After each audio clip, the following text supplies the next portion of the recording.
So my first question is, why do we need to increase the participation of women in the African innovation ecosystem?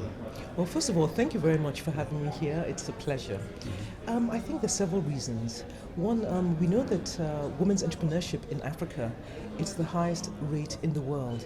But yet, when we look at those businesses, they tend to be small micro businesses. And it's innovation that is driving development. And therefore, we need to have women who are also part of the innovation ecosystem to allow the businesses to grow and to thrive. The other reason, of course, is diversity. It has been shown that diversity in all works of life allows businesses to perform better. So we also need that diversity to allow innovation, to allow growth, and it's also the right and the just thing to do as well. And that leads us to the next question, which is aligned with Africa being the youngest continent in the world. Yes. Do you think that this is the key driver of all the innovation happening in Africa right now? Oh, absolutely.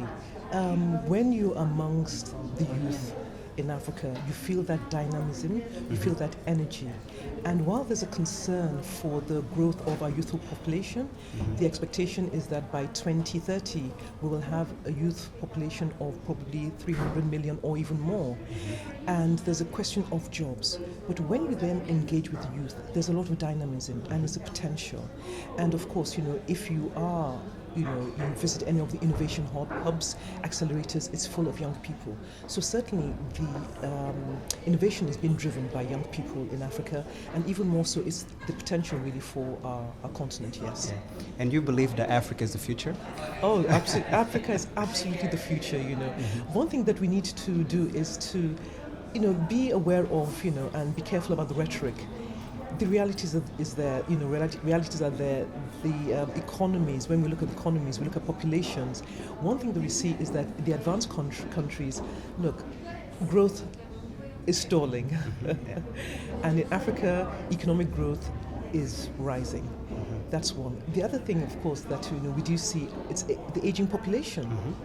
In Europe, the population is aging, even despite all the concerns about, or the immigration stance. The reality is that populations are aging, and we have youthful population. So it's the youth that will contribute towards, increased incomes, contribute towards pensions, contribute towards, creating jobs, etc. So absolutely, it's our potential for development in Africa. Absolutely. Yes. And where do you see the continent in 20 years? Oh my goodness. Let's fast forward to the future. Where do you see Africa in 20 years? Fast forward to the future. I think what I see is, I believe a little bit in leapfrogging. That is to say that the development path of our continent does not necessarily have to go to the traditional way, from primary raw materials to industrialization before you go to service industries. Of course, we need industrialization, but it'll happen at the same time.